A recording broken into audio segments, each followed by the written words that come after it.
Welcome, ladies and gentlemen, to part 2 of 3 parts of Building the Republic. I am Miss Jennifer Blank, and I will be guiding you on this journey. The big ideas we've been talking about in this unit are listed here. Today, we're going to focus on slavery. The previous presentation covered these 3, and the last presentation will cover this one. So let's talk about slavery in the Old South. That's what we're focusing on after all. It's important. I want you to make a link between the economics of the time period and slavery itself. Because if you look at the economics, everything stems from that. I also want you to keep in mind some things that we learned about at the beginning of our content. The climate of the South made it ideal for growing crops, along with the geography. Okay, there was fertile soil, great weather, and it made it ideal for crops. The North did not have the same type of climate and geography, so they were unable to engage in cash crops. Now, prior to the development of the cotton gin, okay, the key cash crops were tobacco and rice. But once we have the cotton gin come into service, that allowed cotton to be produced much more quickly and more efficiently, which made it marketable as a cash crop. The international slave trade was outlawed in 1808, but that really didn't matter because at that point there were enough slaves within the United States to continue to grow the population. Let's take a closer look at the economics. Something to know, 60% of U.S. exports during this period, cotton. That's amazing. 60% of U.S., not Southern, U.S. exports. So it wasn't just a big part of the Southern economy, it was a big part of the entire United States economy. But it was the primary basis of the Southern economy. It linked the North and South together. It also linked the United States and Great Britain. I want you to remember this idea right now, especially as we get into the Civil War, because the linking of U.S. and Britain is going to be very important. All right, so let's talk about cotton, slavery, and race identity. In the post-1812 world, you have a lot of westward expansion, and you also have the advent of the Missouri Compromise. If you'd like more details about the Missouri Compromise, check out my NOMEA lesson, Building the Republic Part 2, online. That's nomea.com, and you'll get much more details about that there. But it happened in 1820, and it maintained the balance between slave and free states. It kept us out of civil war.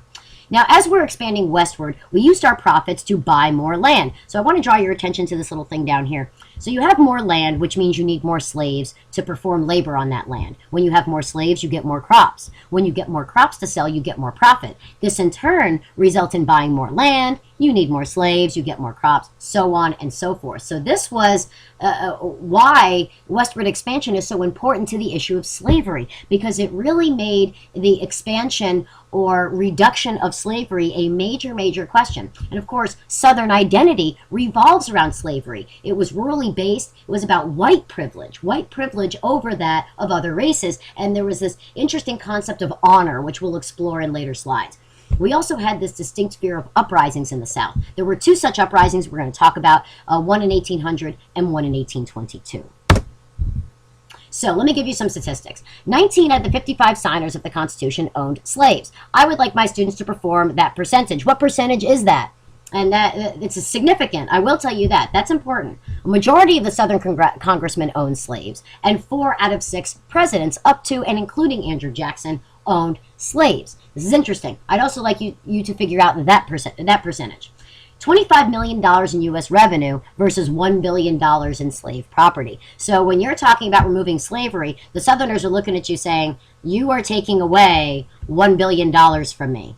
$1 billion is leaving my pocket. What are you doing? So you can begin to imagine why this was such a contentious issue. Now in the North, you have shipping, shipbuilding, insurance, banks, and factories. You have diversification, diversity, a variety of industries. But in the South, you pretty much only have cash crops and slavery for the most part, at least in the Deep South. So let's take a look at this. There was an explosion in the production of cotton during this period. Boom and bust cycles in cotton production. The Deep South agriculture was anything but a single crop system. So I don't want you to think that it was only cotton. We also have rice, we have tobacco, as we learned in previous units, and also this thing called indigo. Indigo is this crop that allowed you to make blue dye. So Deep South agriculture was diversified with crops, but it didn't really have many other industries. There were calls for Southern industrialization from some in the South and many in the North. The question they asked was slavery profitable? Now, it was, but it also wasn't. The Deep South remained backward economically because the rest of the world was moving forward. They were moving away from slave labor. They were moving towards industrialization. So slavery was profitable, yes, but it was also backward. And the South's stubborn refusal to move forward with industrialization would eventually be their downfall during the Civil War. But that's for another unit. All right, so there were slave codes that were put in place to prevent them from going against their owners as much as possible. There were state laws that limited the movement of slaves and did define them as property. Slaves could not own a gun.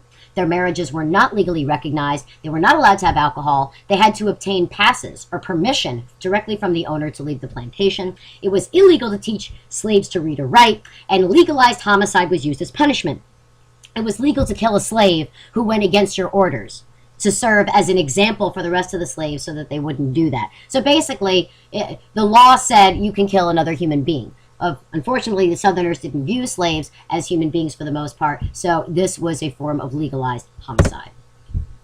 Now, there are two different kinds of slaves that I want to draw your attention to. There were house slaves and field slaves. I'm going to give you additional details about each in a couple of seconds, but I wanted to give you this nice compare and contrast chart just so you could see the differences. So house slaves were 50 to 20% of all slaves in the South. They had constant contact with the owners. They were directly involved in raising the owners' children. There was gendered violence that was allowed to occur. They were allowed to read, and they did have access to the news. Stark contrast from field slaves, who were 75% of all slaves. They worked 18 hours a day in the fields. They worked in what were called gangs, large groups of slaves, chained together that were working in one given area. And there was an overseer, usually a member of the slave population as well, that was given special privileges in exchange for overseeing these gangs of slaves. There also was a lot of music and group identity that existed among the field slaves that is not nearly as common in the house slaves. That's going to be very important later on. We're going to explore that more in class. Let's talk about free blacks. They did exist. There were free blacks even in the South. These were non-slaves in the South. There were 6% of the total black population, so very tiny, and 3% of the total population. Now, those two percentages should give you a sense of just what high a percentage the slaves were of the total Southern population. Laws limited their rights and citizenship. They had to carry papers around with them constantly, proving that they were not owned by someone, and they had zero access to the courts. Most were descended from free blacks in the Upper South. They mainly engaged in manual labor, and they had racial hierarchies based on skin color. The lighter you were, the higher up in this hierarchy you were, because if you were very light, you could potentially pass. If nobody knew who you were, they might assume you were white if they didn't know. Christianity is going to be very, very important to slave culture as we go forward. We're going to talk about more about this in the Second Great Awakening, and I'm going to talk about that in part 3 of Unit 6 presentation. There were a lot of lay preachers, and these were people who were not formally trained, but were leaders in their community, and so they led services. The key ideas were justice and salvation. That's what Christianity offered these folks. They participated in a call and response type of service where the preacher might say something very inspiring and say, "Can I get an amen?" And then the entire congregation would respond, "Amen." And it was very interactive. The stark contrast from certain other church services. They preached the gospel, and there was a lot of, this is where you get the development of gospel music, the start of it anyway. And the African American Methodist Church was actually founded in 1816. When you get into civil rights, that's going to be super important when we get into the 1950s and 60s. So I want you to keep that in mind.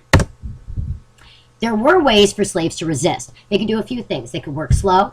They could pretend to be sick. They could break tools, so therefore they couldn't work. They could steal little tools when nobody was noticing, so then, oh, the tool was missing, I can't work. They could run away, or they can out and out rebel. All right, so these are both passive and active resistance. Active resistance, for example, would be rebellion. Working slow would be a passive resistance. Gabriel Prosser, over there on the right-hand side, we're going to talk about his rebellion in a second, but there's a picture. All right, so 2 slave rebellions that I want to talk to you about. Gabriel, we met on the previous slide. That happened in 1800. He was literate. He was from Richmond. He'd led 1,000 slaves in this rebellion, and his motto was death or liberty. Very similar to Patrick Henry. I wonder if that's a coincidence. So my students, I would like you to check out this link here. This gives you a nice breakdown of what this rebellion was all about. We are going to talk about this in class, so please take a look at that and take notes. Denmark Vesey in 1822 was also a very important slave rebellion. He was born in Africa, or the West Indies. He was a free and literate preacher. All right, and this happened in Charleston. The Missouri Compromise is important here, but I want you to go and check out the link below, and that's going to explain the connection to the Missouri Compromise. I want you to make the connection for yourself, so take notes on that. We're going to talk about this in class. He led a rebellion of 100 men.